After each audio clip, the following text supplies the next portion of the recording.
Hello বন্ধুরা, সবাই কেমন আছো? আশা করছি সবাই অনেক ভালো আছে। আমি অনেক ভালো আছি।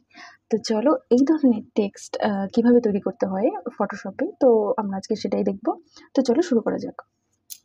তো দেখতেই পাচ্ছ আমি এখানে একটা ইমেজ নিয়ে নিয়েছি। তো এই যেটা আমাদের ফার্স্টে করতে হবে, ইমেজটাকে একটা কপি করে নিতে হবে। তো কন্ট্রোল জে দিয়ে ইমেজটা সিলেক্ট করে কন্ট্রোল জে দিয়ে আমি ইমেজটা কপি করে নিচ্ছি।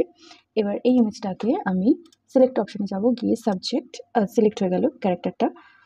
তো এখানে এক্সট্রা কিছু অংশ আছে, ওটাকে আমি কেটে নিলাম। ওকে। তো এবারে যেটা করতে হবে, লেয়ার মাস্ক করে নিলাম। এবার আমি এখানে যে টেক্সট রাখতে চাইছি সেই টেক্সটটা আমি এখানে নিয়ে নেব। কন্ট্রোল টি দিয়ে এটাকে বড় করে আমি একদম অ্যাডজাস্ট করে নিচ্ছি, ঠিক এভাবে। তো হয়ে গেল, এন্টার মেরে আমি ক্লিয়ার করে দিলাম। ওকে। এবার যেটা করতে হবে, টেক্সটটাকে কনভার্ট টু স্মার্ট অবজেক্ট করতে হবে, করে মিডল পজিশনে নিয়ে আসবো। মিডল লেয়ারে টেক্সটটাকে একটা কন্ট্রোল জে মেরে আবার কপি করতে হবে। কপি লেয়ারটাকে আমি একদম টপ লেয়ারে নিয়ে আসবো।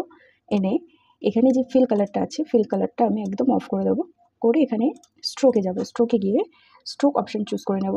এখানে আমার আমি এখানে স্ট্রোক সাইজ রেখেছি, নর্মাল রেখেছি, ব্লেন্ড মোড। তো এরকম একটা পপ আপ আসবে এখান থেকে। এইভাবে সিলেক্ট করে তো আমি ওকে করে নিলাম।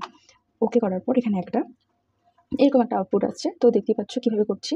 এবার দুটো টেক্সট লেয়ারকেই সিলেক্ট করে আমি লিঙ্ক লেয়ারে ক্লিক করব। তো এরকম একটা আউটপুট আসবে।